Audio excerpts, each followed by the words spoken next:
Berawal dari kisah seorang narapidana di mana Bond sebagai tahanan baru mendapatkan perilaku buruk dari rekan-rekan seniornya. Pada saat itu, sekelompok geng penguasa penjara mencoba untuk membunuh Bond. Akan tetapi, ia yang sangat mahir dalam seni bertarung, mereka semua dapat dikalahkan tanpa adanya keringat yang ia keluarkan.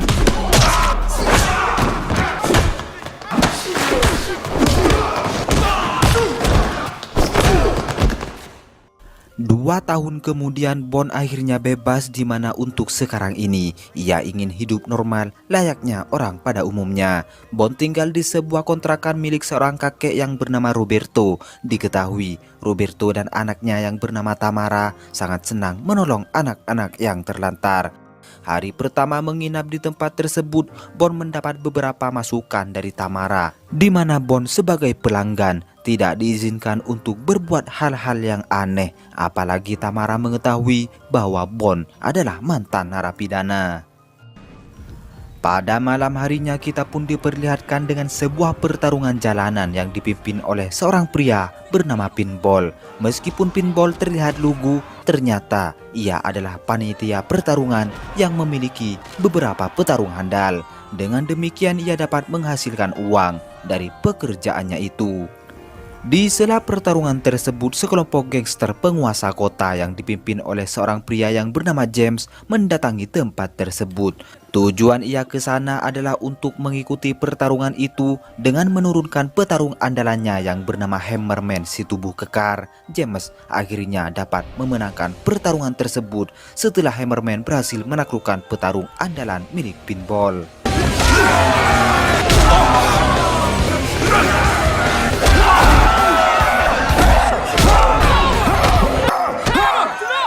Tak luput dari sebuah taruhan, Pinball akhirnya harus merelakan beberapa dolar miliknya untuk diberikan kepada James. Ketika Pinball ingin pergi, tiba-tiba ia dikejutkan dengan adanya Bond yang telah berada di dalam mobilnya. Bond meminta agar ia dapat mengikuti pertarungan tersebut, dan sebagai seorang petarung, Bond sangat yakin jika dirinya dapat mengalahkan Hammerman. Terlihat Pinball cukup ragu untuk mengikut sertakan Bond sebagai petarungnya. Namun ketika Bond memberikan sejumlah uang, Pinball menyetujui permintaan tersebut dan akan membawanya ke sebuah pertarungan.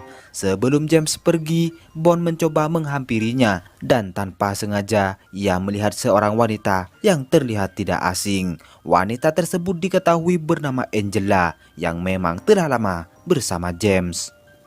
James yang cukup sibuk, ia pun pergi dari tempat tersebut, dan di saat itu juga Bond akan melakukan debut pertamanya untuk melawan seorang petarung handal yang dimiliki Pinball. Hanya dengan satu kali tendangan saja, Bond dapat menaklukkan lawannya itu. Dari sinilah Pinball mulai tertarik untuk menjadikan Bond sebagai petarung andalannya. Ketika dalam perjalanan pulang, Bond bertanya kepada Pinball mengenai Angela yang selalu menemani James. Ia menjelaskan jika Angela adalah istri James yang sebenarnya 3 tahun yang lalu Angela mempunyai seorang suami. James sebagai ketua gangster sengaja memasukkan suami Angela ke dalam penjara dengan maksud agar melancarkan rencananya untuk menjadikan Angela sebagai istri. Namun Pinball tidak mengetahui siapa suami Angela yang sebenarnya. Di sisi lain, James yang saat ini sedang menemui salah satu rekannya, ia merasa tersinggung dengan tingkah laku rekannya tersebut. Sebagai seorang penguasa kota yang terkenal beringas, James akhirnya membunuh pria itu.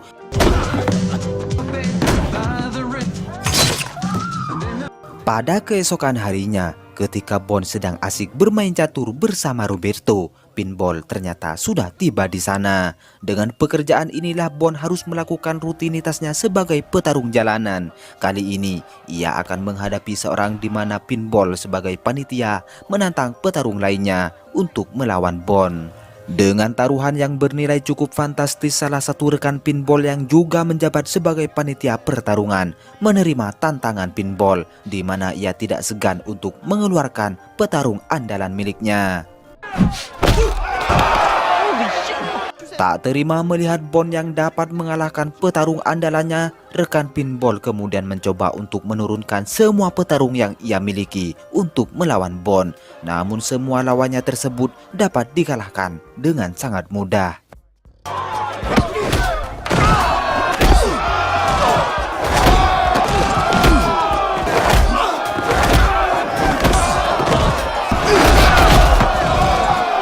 Berkat keahliannya dalam bertarung, pinball selalu membawa Bond ke berbagai tempat pertarungan dan terlihat tidak ada satupun yang dapat mengalahkan Bond.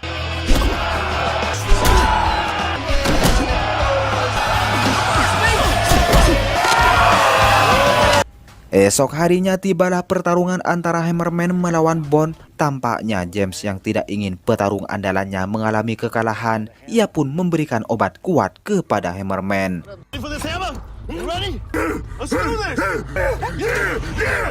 Bond yang mengetahui Hammerman adalah pria kekar yang sangat tangguh, ia tidak takut sedikit pun untuk melawan musuhnya tersebut.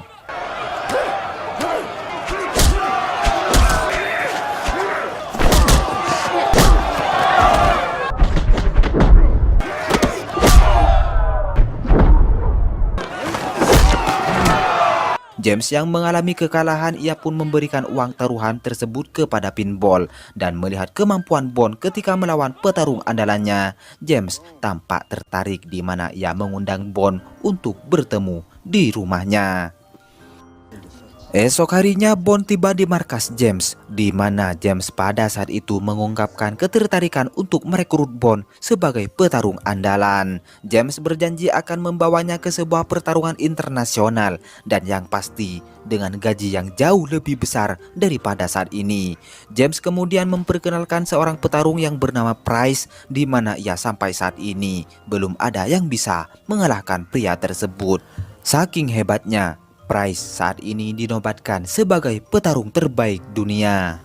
Jika Bond berhasil mengalahkan pria itu, maka ia akan mendadak menjadi orang yang sangat kaya. Untuk melancarkan rencananya tersebut, James mengizinkan Bond agar bertemu dengan Angela karena pada dasarnya James mengetahui jika Bond ingin memiliki wanita tersebut. Bond akhirnya dapat bertemu dengan Angela dan dalam pertemuan mereka, Bond memperlihatkan foto Angela yang sedang bersama dengan suaminya. Dari sinilah kita mengetahui bahwa Bond adalah sahabat suami Angela ketika berada di dalam penjara.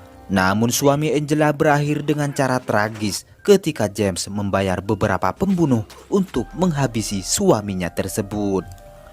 Bond mengatakan kehadirannya itu hanyalah untuk menyelamatkan Angela sekaligus membebaskannya. Ia melakukan hal itu karena Bond sendiri telah berjanji kepada sahabatnya ketika berada di dalam penjara. Bond kemudian menemui James dan memintanya untuk membawa Angela sementara waktu. Meskipun James agak ragu, ia pun mengizinkannya untuk membawa Angela dengan jaminan Bond harus bersedia untuk melawan Price. Setelah itu Bond membawa Angela ke sebuah tempat agar ia tetap aman jika hal yang tidak diinginkan terjadi. Esok harinya James mendatangi manajer turnamen pertarungan internasional. Ia sendiri bernama Frank. Tujuan James datang ke tempat tersebut tidak lain untuk mendaftarkan diri sebagai peserta, di mana ia akan mengandalkan Bond sebagai petarung. Dengan taruhan 10 juta dolar, James sangat yakin bahwa Bond akan mengalahkan semua musuhnya, termasuk juga dengan Price. 2 hari kemudian, tepat setelah Bond bangun dari tidurnya, James mendatangi Bond dan memberitahukan jika besok adalah hari pertarungannya melawan Price. Akan tetapi Bond menolak untuk bertarung. Dan menanggapi hal itu, James sangat geram melihat tingkah laku Bond dan sadar bahwa dirinya akan kalah jika melawan Bond. James akhirnya pergi meninggalkan tempat tersebut. Merasa ditipu, James akhirnya memerintahkan seluruh anak buahnya untuk menghabisi Bond, dan kali ini Hammerman juga turun tangan untuk menangani masalah itu. Ia pun menemui pinball yang sedang berada di tempat hiburan untuk mencari informasi mengenai keberadaan Bond. Tak lama kemudian, Bond akhirnya menampakkan diri dan berhasil membunuh Hammerman dan juga rekan-rekannya. Beberapa jam kemudian James mengirim kembali anak buahnya untuk membunuh Bond. Akan tetapi Bond yang ditemani Pinball dapat menghabisi mereka semua.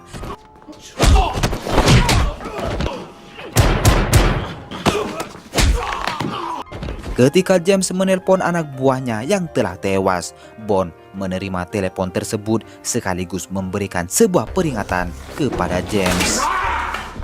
Tak mau kalah dengan sebuah peringatan tersebut, James juga mengeluarkan sebuah ancaman kepada Bond. Jika ia tidak mengikuti GPS yang telah ia kirimkan, maka Tamara akan menghadapi sebuah masalah besar.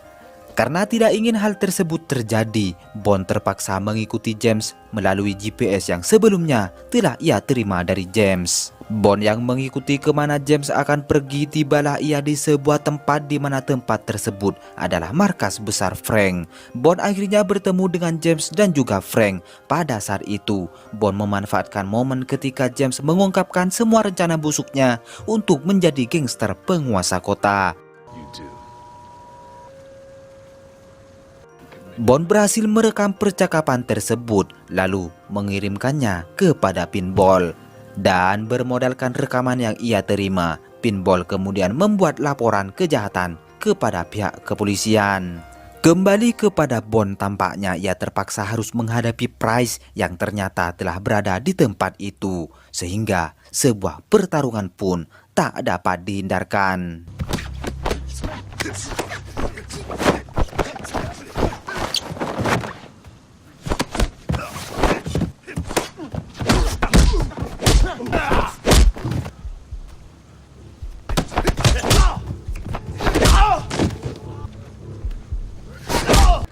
Terlihat Price yang terkenal sangatlah hebat dalam bertarung. Bond akhirnya dapat memenangkan pertarungan itu. Namun meskipun demikian, Bond malah memutuskan untuk menyerah. Dengan cara itulah Price keluar sebagai pemenang, di mana di sisi lain James harus kehilangan 10 juta dolarnya. James yang sangat marah akhirnya menantang Bond untuk bertarung, dan hanya bermodalkan sarung pedang yang berada di tangannya, Bond dapat mengalahkan James.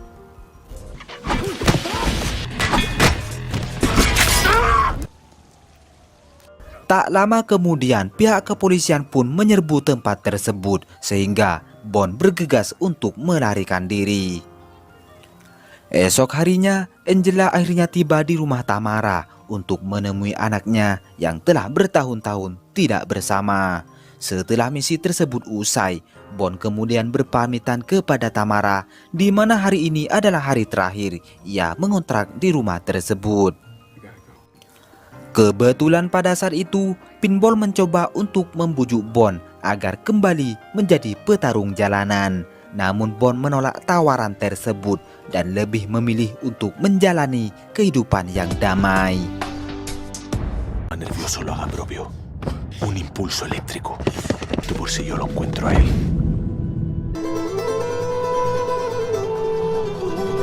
Dikisahkan pada abad ke-16, pasukan Spanyol melakukan penyerangan terhadap bangsa Romawi, dan salah satu korban dari kekejaman tersebut adalah suku Inka.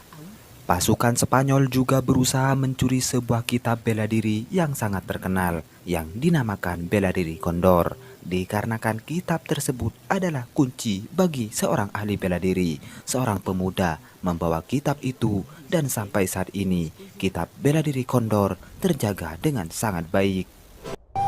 Y a estos guerreros los llaman los maestros del puño del cóndor. Pada awal tahun 2023, kejadian serupa akhirnya kembali terjadi, yang mana berbagai kalangan ingin merebut kitab tersebut. Dan untuk melindungi kitab yang selama ini ia jaga, Jeurero sebagai generasi terakhir suku Inka akan melawan siapapun yang ingin merebut kitab itu, termasuk dengan seorang ahli bela diri yang satu ini.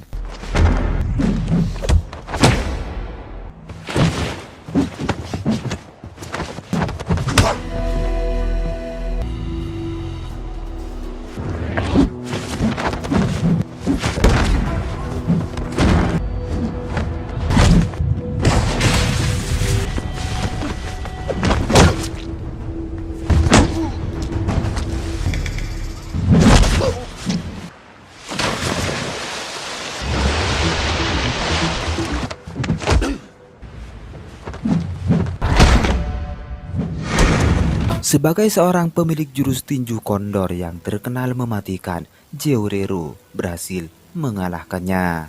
Merasa tempat yang ia tinggali selama ini sudah jauh dari kata aman, Jeorero memutuskan untuk pergi dan mencari tempat tinggal yang baru.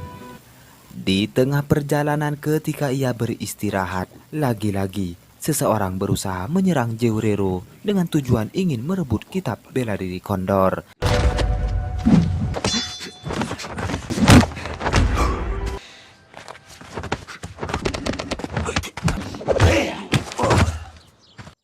Namun hingga saat ini tidak ada satupun yang dapat mengalahkan Jeorero sebagai penjaga kitab sekaligus pewaris bela diri kondor.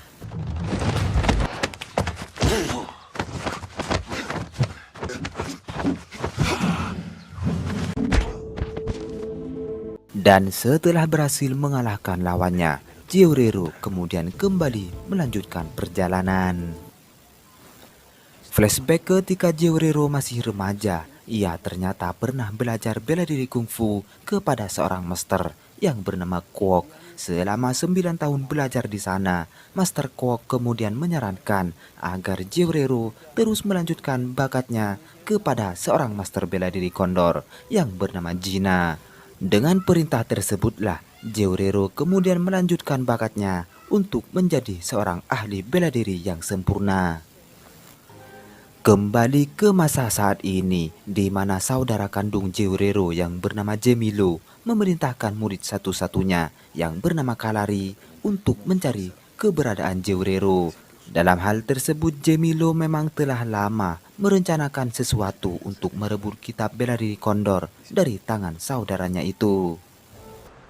Así que volvió a la carretera. Di sisi lain, Jeorero akhirnya menemukan tempat tinggal yang baru untuk terus mengasah keahliannya sebagai pewaris bela diri kondor.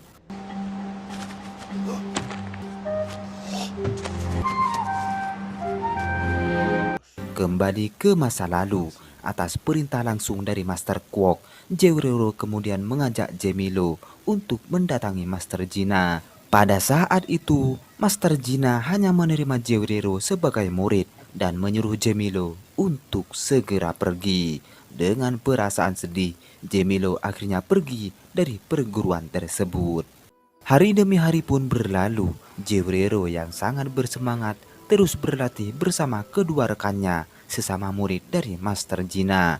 Dan yang paling mengejutkan, Jemilo yang awalnya pergi kemudian kembali untuk meniru bagaimana gerakan demi gerakan yang dilatih oleh Master Gina. Meskipun Master Gina mengetahui tindakan yang dilakukan Jemilo, ia terlihat biasa saja dan menghiraukan hal itu. Setelah 1 tahun lamanya Jeorero belajar bela diri di tempat tersebut, usahanya pun membuahkan hasil, yang mana bakat dari Jeorero mulai terlihat oleh Master Gina.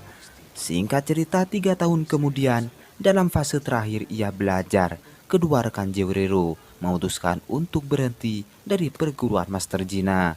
Hal itu disebabkan karena mereka tidak mampu untuk melanjutkan latihan yang sangat keras. Untuk menyempurnakan bakatnya sebagai seorang ahli bela diri, Jeorero terus mencoba untuk menyelesaikan ujian terakhir, yaitu melompat melewati kayu yang telah disusun sebelumnya dengan cara kaki terikat.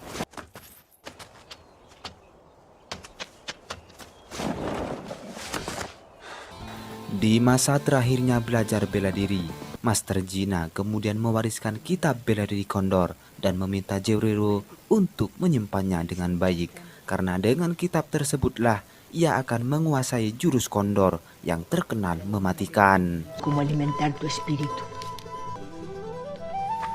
Namun sebelum pergi, tepat pada keesokan harinya, Jemilo beraksi untuk mencuri kitab tersebut, sehingga ia pun dapat membunuh Master Gina sekaligus menghajar saudaranya sendiri hingga tak berdaya. Pada kenyataannya, Jemilo berhasil membawa kitab bela diri kondor.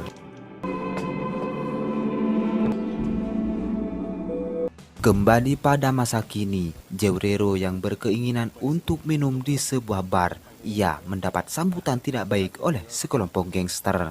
Pada awalnya Jewrero mencoba untuk bersabar, akan tetapi ia terpaksa untuk melawan gangster tersebut. Dan inilah yang terjadi. Cabrón, seamos alguien, weón.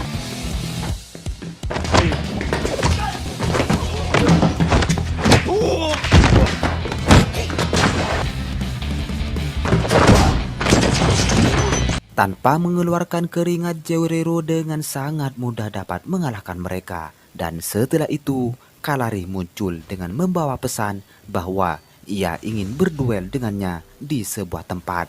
Menanggapi hal tersebut, Jewrero pun setuju dengan permintaan dari murid saudaranya itu. Sesaat kemudian, Kalari sebagai murid dari Jemilo pun kemudian menghampiri Master Quok. Dan atas perintah dari Jemilo, ia akan membunuh Master Quok. Dengan cara inilah Kalari memulai tugasnya sebelum berhadapan langsung dengan Jewrero.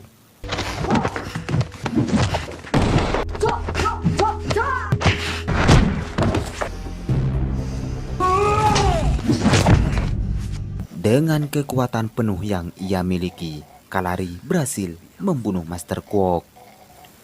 Pada hari ini, Jewrero bergegas menuju lokasi pertemuan dengan Kalari. Dan untuk menepati janjinya, Jewrero merasa sangat siap untuk berduel dengan lawannya tersebut. Sebelum acara inti, mereka berdua melakukan pemanasan terlebih dahulu.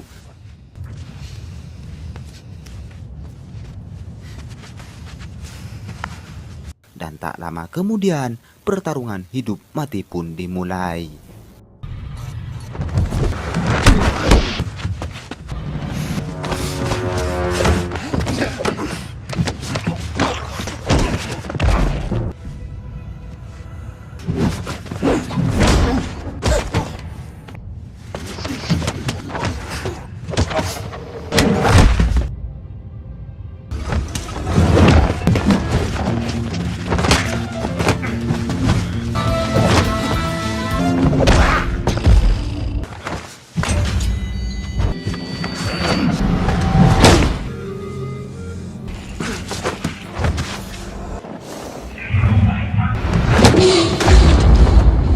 Ya, Kalari pun tewas setelah Jewrero mengeluarkan jurus kondor dan membuat kepala Kalari pecah menjadi beberapa bagian.